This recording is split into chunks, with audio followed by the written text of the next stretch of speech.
Hoy Vox está aquí en Cangas de Narcea, en el concurso ganadero, una de las grandes citas, de las citas más importantes en Asturias. Todos sabemos cómo está el sector primario, el sector agroganadero, en una crisis sin precedentes, sin que el gobierno ni regional ni nacional esté haciendo absolutamente nada ni para revertir ni solucionar la situación que tenemos. Cada vez más burocracia, más controles, más exigencias, más competencia desleal, más sobreprotección del lobo y un sinfín de problemas que causa todo la Agenda 2030.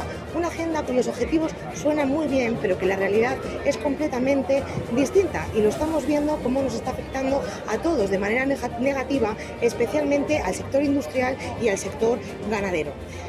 Como sigamos aplicando estas políticas, el ADN asturiano, ese ADN ganadero e industrial, dejará de existir. Y por eso es muy importante la cita electoral de las elecciones europeas para poder cambiar todas las políticas, dar un giro de 180 grados y solo Vox propone una alternativa distinta a todas estas políticas para garantizar nuestra soberanía alimentaria y nuestra soberanía energética. Propuestas muy alejadas de las ideologías climáticas de los ecologistas radicales.